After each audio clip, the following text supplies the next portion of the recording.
Hey guys, Cat72 here. Hope everyone's doing well. As I mentioned on my other videos that I made pertaining to my Schwinn hybrid circuit 700C bike, I said that if I would do any more modifications, I would keep you guys posted. Well, today I'm going to go ahead and change the lower bottom bracket for a second time. The first time was basically replacing the original lower bottom bracket that came with the bike to a VP sealed cartridge lower bottom bracket tapered assembly. And today we're going to go ahead and do the same process, but however we're going to go with a hollow lower bottom bracket. And for me, the purpose is just to make the bike as light as possible without having to go out and purchase a whole new bike. And so far it's been very successful. I'm very happy with the bike. It's extremely light in my opinion. So yeah, we'll go ahead and do that today, guys, and hope you enjoy the video. I'll go over the material that comes in the box. It's an IFM bracket assembly, 170 millimeter. We'll do that first and then we'll get on to the replacement. So it shouldn't be too long of a video, guys. Hope you enjoy. So in the box, guys, this is what you'll end up getting. Comes pretty well packed, bunch of bubble wrap. This is what I meant by hollow bottom bracket. So it's basically, it's hollow. So you're gonna get the bracket itself. Obviously, you're gonna get both the left and right crank arms. They had two colors, it was black and red. I decided to go with red since my bike is black. I think that's gonna look really nice.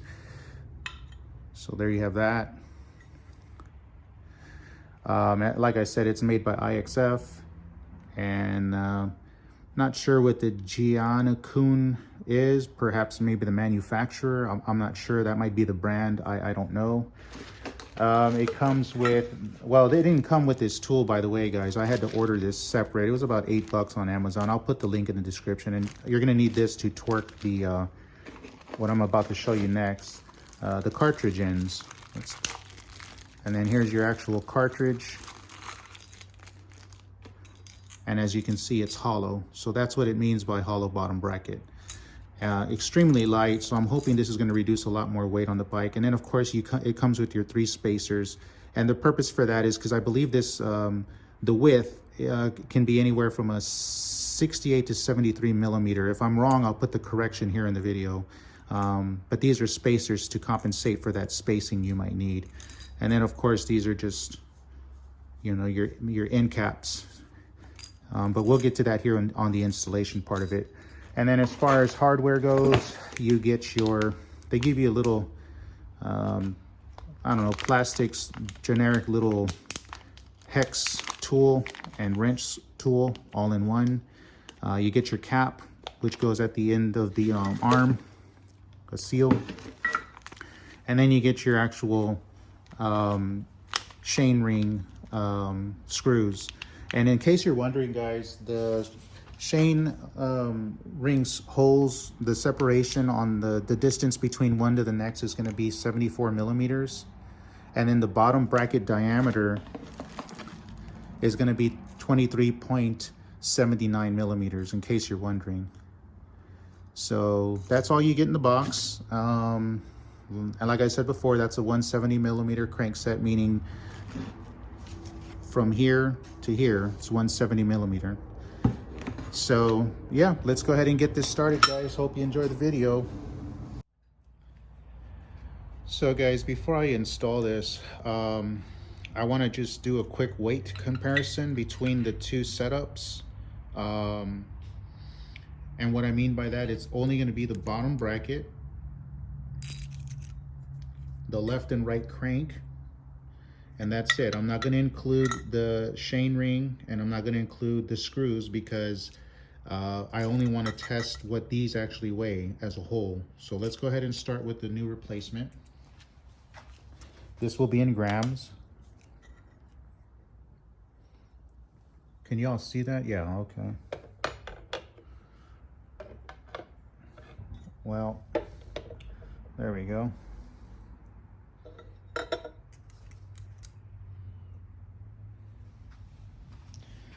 Okay, so as you can see, just with the bottom bracket and the left and right crank, you're looking at 787 grams. So let's go ahead and weigh the originals, or the ones that I had on there previously, and compare the two. So we got 787.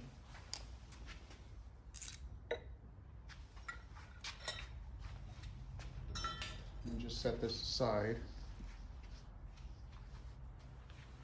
And now we have the bottom bracket of the previous one.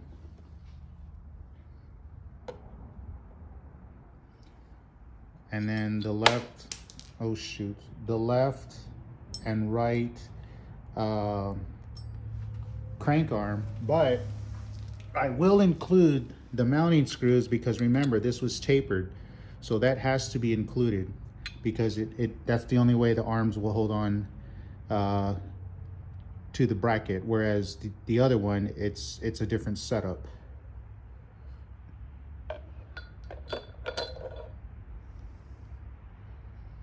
It's kind of hard to put this all on the scale without it being off weight. Okay.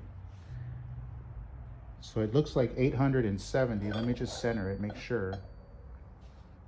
Yeah.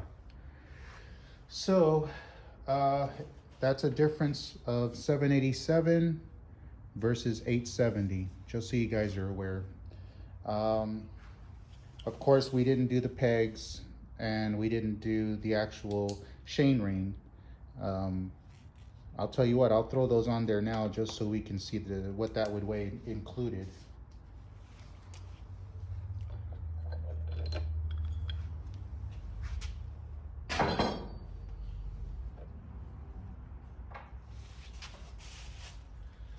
So the left and right peg are 306, and then I will be using this chain ring, which is what I had on the previous setup. That's 486, and then I don't know if you want to include the screws. I guess we can do that. Hold on, just so that we're accurately correct on it.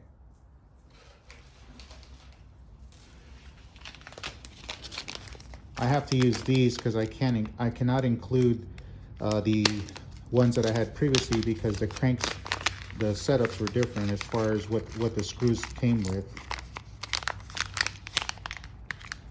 And we'll just throw these on there. So you have to add an additional 505 to this. Well, and then you got the, well, yeah, with the new crank, I'm going to go ahead and include this little thing, because that's just the end cap.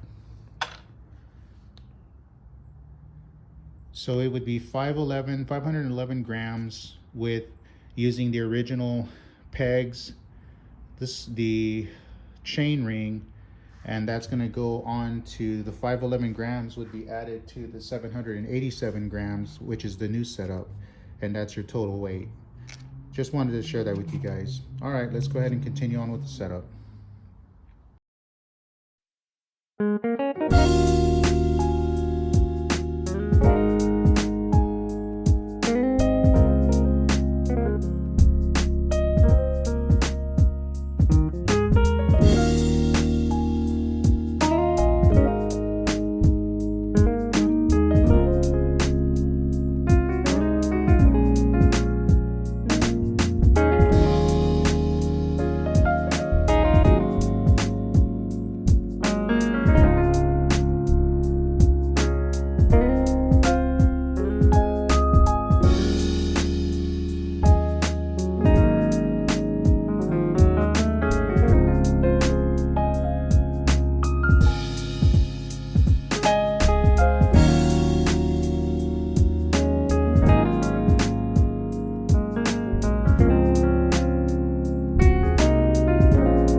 Hey guys, I wanted to stop the time lapse real quick because what you saw me doing there towards the end was, remember I told you that it came with spacers?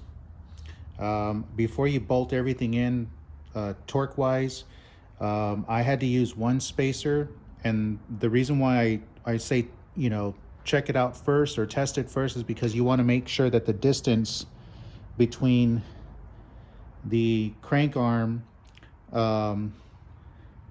and the frame, it's not going to be an issue. And this right here is perfect, so it's going to go on there with no problem. I'm not going to hit the frame.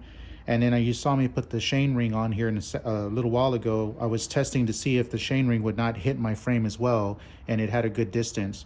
So in my case, one spacer was all I needed, but you do have these two others in case you need them. Again, that's just for the width. So anyway, let's go ahead and continue. We're just about done, guys. I'm just going to finish putting the chain ring, the chain ring on, the chain, putting my pegs, and then we're good. All right, guys.